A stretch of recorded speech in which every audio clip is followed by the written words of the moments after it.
Madame, Monsieur, bonsoir et bienvenue dans votre rendez-vous économique. Ce soir, nous allons parler de l'engagement de la Banque mondiale à repenser les mécanismes de mise en œuvre des financements de projets et programmes de développement. Pourquoi est-il important pour une entreprise d'arrimer la démarche qualité à la croissance de l'entreprise? Vous suivrez les réponses dans un instant. Et c'est donc parti pour la promotion du consommé local du 1er au 31 octobre. Dans son message, la ministre en charge du commerce invite chaque acteur à s'engager pour la consommation locale. C'était donc les titres. Restez avec nous. Au cours de la revue du portefeuille des projets financés au Togo par la Banque mondiale la semaine dernière, il était question pour l'institution de Bretton Woods de faire le point afin d'améliorer la qualité des dépenses publiques et de renforcer la gouvernance de projets à travers les réformes. Les précisions avec Carmen Madi Akakou. Le partenariat entre le Togo et le groupe de la Banque mondiale va prendre un nouveau tournant.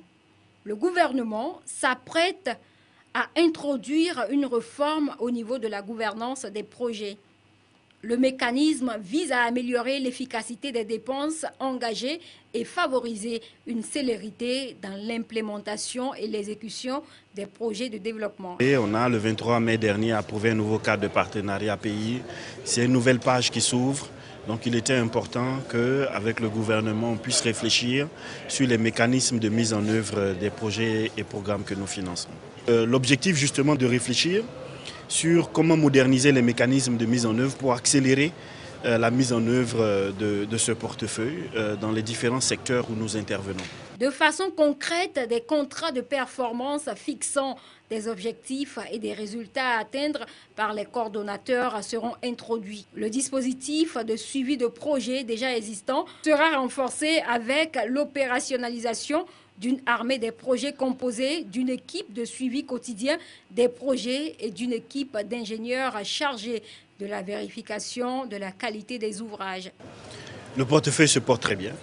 Il se porte très bien. C'est un des meilleurs portefeuilles de la sous-région. Mais c'est un portefeuille aussi qui va faire face à des défis parce que nos ressources ont augmenté. Les ressources que nous mettons à la disposition du Togo ont augmenté de façon significative ces dernières années. Donc nous sommes passés d'un portefeuille de moins de 200 millions de dollars en 2017 à aujourd'hui un portefeuille qui fait 1,2 milliard et on a l'intention d'apporter plus de ressources. L'ambition gouvernementale est notamment d'accélérer la délivrance des services au profit des populations dans des délais raisonnables dans un contexte marqué par de multiples crises. Le Togo prêt pour passer le cap du compact. Après un travail avec les différents acteurs impliqués, la cellule de mise en œuvre du compact se dit être aguerrie. Les précisions avec Carmen Madi Akakou. Le chrono tourne et le Togo est bien décidé à tenir le cap pour que le coup d'envoi du compact soit donné d'ici 2025. Boosté par un coup de pouce financier de plus de 12 millions de dollars américains des États-Unis, la cellule de mise en œuvre du compact met le turbo. Après avoir travaillé un an en étroite collaboration avec les ministères sectoriels concernés pour identifier les projets potentiels, le Togo passe à une nouvelle étape dans sa course vers la signature de l'accord de financement. On est mené par notre objectif qui est la croissance économique, de réduire la pauvreté et on fait ça en regardant les secteurs clés dans un pays. Ce qu'on cherche à faire, c'est d'améliorer l'accès et la fiabilité de l'électricité. Donc les séries des investissements vont inclure des activités visées à faire ça. Selon les responsables de la cellule MCC, le Togo a actuellement bouclé l'étape des études de faisabilité, ce qui signifie que quelques projets ont déjà été identifiés et seront proposés au conseil d'administration du MCC. Les programmes Compact, ce sont des subventions, des grandes subventions, visent à améliorer l'infrastructure dans les secteurs. Donc, qu'ils ont comme objectif ciblées qui empêchent la croissance économique. Et ici, on a accordé de se concentrer sur les secteurs de l'énergie et d'éthique. Et les investissements vont améliorer les secteurs comme ça. Le programme Compact du Togo devrait consacrer plus de 70% des fonds à des infrastructures à grande échelle accompagnées de réformes politiques et institutionnelles. 2 secteurs piliers de l'économie du Togo sont ciblés.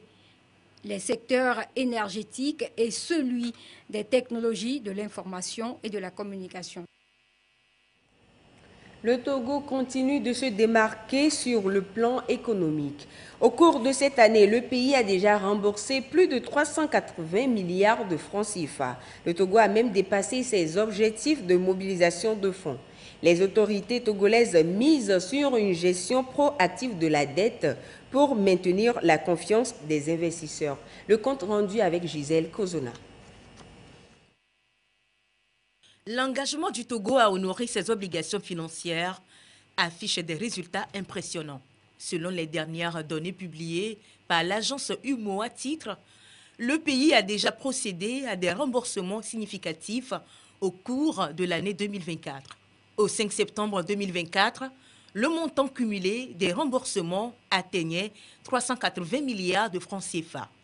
Cette somme se divise en 236,96 milliards de francs CFA pour les bons assimilables du Trésor et 143,12 milliards de francs CFA pour les obligations assimilables du Trésor, démontrant la volonté du Togo de rassurer les investisseurs de la sous-région quant à sa capacité à respecter ses engagements. Parallèlement à ces remboursements, le Togo poursuit avec succès sa stratégie de levée de fonds sur le marché régional.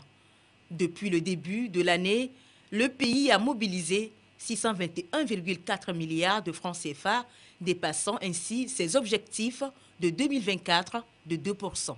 Une mobilisation record qui témoigne non seulement de la solidité de l'économie togolaise, mais aussi de la confiance des investisseurs dans la gestion financière rigoureuse menée par les plus hautes autorités du pays. Cependant, le Togo ne se contente pas de lever uniquement des fonds, le pays continue également de rembourser ses dettes. Pour le seul mois de septembre 2024, un montant supplémentaire de 42,5 milliards de francs CFA a été versé au titre du service de la dette. Une stratégie claire selon les autorités togolaises visant à maintenir la crédibilité du pays sur les marchés régionaux et internationaux. Cette information pour poursuivre. En collaboration avec la Banque centrale des États de l'Afrique de l'Ouest, BCAO, l'UEMOA a organisé hier lundi, à la demande de la Direction générale du Trésor et de la comptabilité publique du Togo, une émission simultanée de bons et d'obligations assimilables du Trésor. Cette opération s'inscrit dans le contexte de l'exécution du programme d'émission de titres publics du Togo. Ceci en conformité avec la stratégie de la dette à moyen et long terme. Le montant recherché était de 15 milliards de francs CFA. Le montant global des soumissions a dépassé les 18 milliards. Le Trésor a finalement retenu 10,5 milliards. Notons que les sorties sur le marché financier régional sont fréquentes et permettent au Togo de lever des fonds indispensables à son développement. Depuis 2020, le mois d'octobre est dédié à la promotion de la consommation locale au Togo et dans les autres pays de l'UEMOA. Pour la 5e édition, l'accent sera mis sur les enjeux et défis du développement du tissu industriel pour une consommation locale dynamique et durable. Dans son message, la ministre du Commerce, de l'Artisanat et de la Consommation locale invite chacun à plus d'engagement envers la chaîne de la transformation et les autres acteurs impliqués, comme elle le dit si bien, de passer du simple consommateur au consomme-acteur. Suivez le message avec Eliagba Nyadao. Les 4 précédentes éditions nous ont permis de voir également quels étaient les défis sur lesquels nous devons travailler pour pouvoir accompagner cette vision du chef de l'État. Donc les défis sont notamment en termes de disponibilité même de la matière première. Donc c'est la production Ça permet de comprendre pourquoi un des éléments, un des piliers phares de l'action gouvernementale, c'est le développement du secteur agricole. Un des défis également, c'est les normes, c'est la qualité, c'est même le renforcement des capacités des différents acteurs. Nous avons également des défis liés à l'emballage, aux emballages, et également nous avons des défis liés au coût des facteurs de production. Donc tous ces éléments qui ont été relevés, qui sont des défis, des freins à la promotion de la consommation locale, ont été repris comme des actions, des activités sur lesquelles nous avons des programmes et des actions au niveau du gouvernement pour pouvoir aider à la promotion de la consommation locale. Pour cette 5e édition, le choix qui a été retenu, c'est le développement du tissu industriel pour une consommation locale dynamique et durable, enjeux et défis. Vous savez, quand on parle de consommation, il faut qu'il y ait de la production. Et il faut qu'il y ait de la production de qualité, il faut qu'il y ait de la production qui puisse répondre aux besoins des consommateurs. Donc le choix de ce thème, il a été justifié d'une part par le fait qu'aujourd'hui le commerce mondial a été marqué par un certain nombre de ruptures. Vous savez que pendant la crise sanitaire du Covid-19, nous avons tous vu les ruptures de chaînes d'approvisionnement. Et ça nous a permis de voir toute la quintessence, toute l'importance de la production, de la consommation locale. Ça, c'est le premier élément. Donc, il y a eu, et suite à la crise sanitaire, il y a eu des réorganisations de chaînes d'approvisionnement où il y a des pays où il y avait de la délocalisation. Ils ont décidé d'avoir des sites de production beaucoup plus proches d'eux. Tous ces éléments nous amènent, je dirais, à repenser notre stratégie et confirment le bien fondé de cette thématique qui a été choisie en disant qu'un tissu industriel fort et dynamique dans notre pays nous permettra de pouvoir adresser ce besoin de production et de consommation locale. Mais les deux sont liés. C'est pour cela que, pour nous, on peut se poser la question, on va parler de la consommation locale, mais pourquoi la thématique est plutôt liée à l'industrie? Si vous voulez parler de la consommation locale, c'est la consommation qui alimente l'industrie. Aujourd'hui, on a beaucoup d'acteurs togolais, que je remercie au passage, qui ont accepté de jouer le jeu. Dans le domaine de la filière avicole, vous avez des opérateurs togolais qui ont investi massivement pour élever, pour produire de la volaille. Dans le domaine de la production de riz, nous avons des opérateurs qui ont investi dans la production de riz pour pouvoir nous mettre à disposition des riz d'aussi bonne qualité que les riz importés. Vous avez la même chose également dans le domaine de l'élevage des poissons. Et ça, c'est un aspect. Vous avez également tout ce qui est transformation agro-industrielle. Donc, il faut qu'il y ait de la consommation pour alimenter cette production industrielle. Je voudrais saisir cette occasion pour exprimer ma profonde gratitude au chef de l'État. C'est sa vision que nous essayons de mettre en œuvre à travers les actions du gouvernement. Et ça nous permet de mettre en place des politiques et des programmes structurants. Et petit à petit, nous arrivons à construire quelque chose qui nous permet d'avoir un tissu économique qui soit viable et qui permette également d'assurer de la création de richesses, des emplois pour nos jeunes et également de pouvoir assurer une qualité, de la mise à disposition de qualité de produits pour nos concitoyens. La question que chacun doit se poser, pourquoi consommer local? Pour ma part, comme je l'ai dit, pour moi, c'est un engagement. Consommer local, c'est une déclaration d'engagement envers nos producteurs, une déclaration d'engagement envers nos PME, PMI, envers notre communauté, envers l'économie de notre pays, envers notre jeunesse. Et c'est la préservation de l'environnement, de la santé publique, de notre culture. Et c'est un acte qui est porteur de création de richesses et d'emplois pour notre pays. Et dans cette dynamique de la promotion du consommé local, le comité de coordination pour les filières café et cacao, CCFCC, renforce auprès de la population la consommation du café local. Et c'est à l'occasion de la Journée internationale du café célébrée chaque 1er octobre. Dégustation de café, des jeux concours dotés de prix sont aussi organisés. Ceci pour redynamiser les filières café et cacao. Nous retrouvons Carmen Madi à Kako. Le comité de coordination de la filière café-cacao célèbre le café. L'inauguration d'un nouveau bar à café dans le quartier Agoué marque l'événement. Sur place, des dégustations et des jeux concours permettent au public de mieux découvrir les bienfaits du café. J'ai participé à leur jeu, mais j'ai gagné et j'ai appris beaucoup de choses concernant le café. Et j'étais vraiment content à travers leur communauté.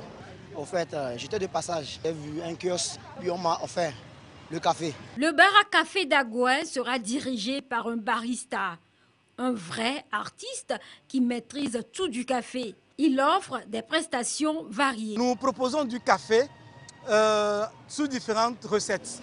Café latte, c'est-à-dire café au lait, café filtre, espresso, pour permettre à la population d'en profiter. Il y a du café glacé pour des moments chauds et puis le café froid pour tout moment. Le comité de coordination de la filière café-cacao CCFCC veut par cette prestation célébrer la journée internationale du café, mais également promouvoir le cacao et le chocolat produits au Togo. Nous attendons que la consommation du café et du cacao togolais augmente dans notre pays.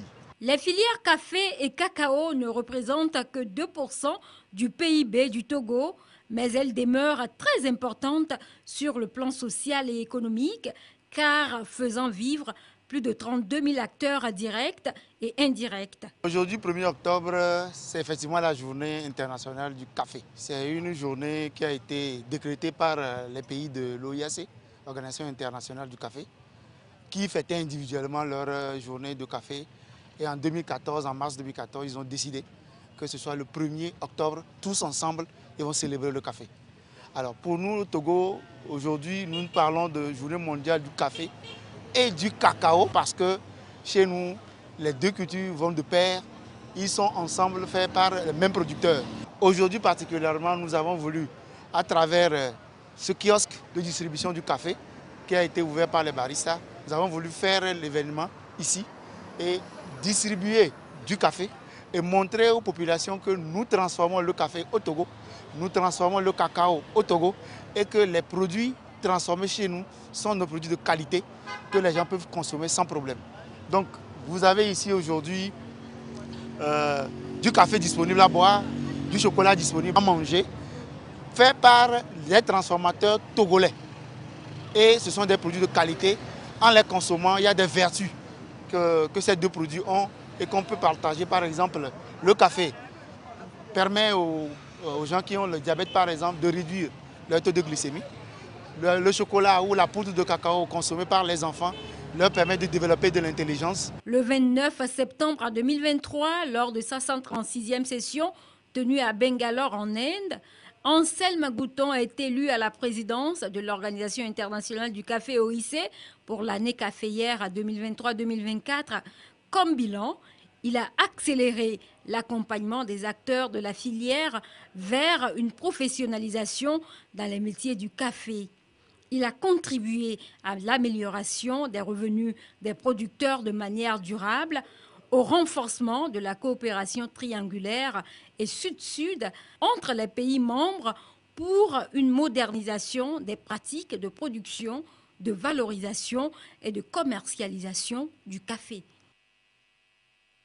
Et pour l'évolution d'une entreprise, il faut une démarche qualité, un important levier de performance et de croissance de l'entreprise. Démarche qualité au sein d'une entreprise, c'est avec Marie-Reine Abeta et Gisèle Kozona.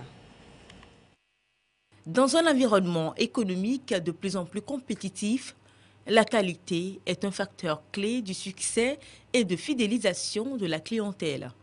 La démarche qualité permet aux entreprises de se démarquer et de pérenniser leurs activités. Au jour le jour, la démarche qualité est une preuve de bonne performance. La démarche qualité est avant tout un état d'esprit qui part de la direction comme une décision stratégique prioritaire et qui s'étend au reste du personnel. La démarche qualité permettra à toute entreprise de pouvoir satisfaire à ses clients entre autres, est de rester aussi compétitifs sur le marché. Certains entrepreneurs dirigeants continuent par gérer leurs affaires avec des outils d'hier en espérant être toujours en affaires demain, ce que nous considérons comme une utopie.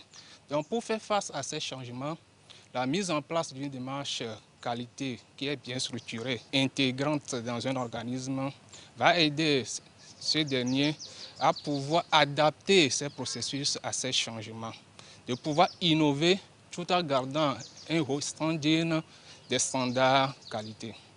La démarche qualité est aussi un prérequis à la certification ISO 9001, qui est gage d'une bonne gouvernance, d'une meilleure performance financière, de reconnaissance et d'une bonne image de marque. Dans un contexte où les consommateurs sont de plus en plus exigeants et où les normes réglementaires sont de plus en plus strictes, la mise en place d'une démarche qualité devient non seulement un atout, mais surtout une nécessité.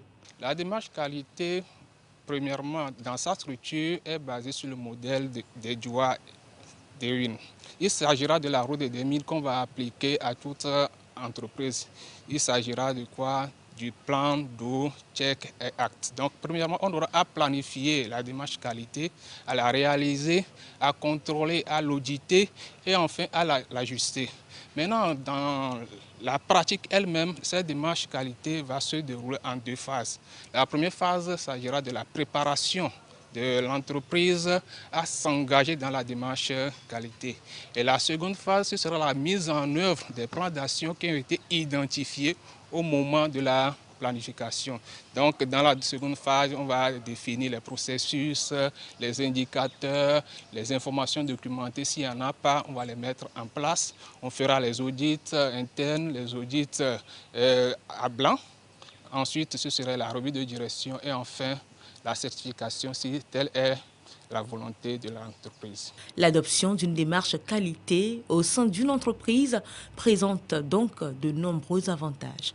La démarche qualité permet en effet de créer un système plus efficace, centré sur la satisfaction client, capable de s'adapter aux changements et capable de maintenir sa compétitivité à long terme.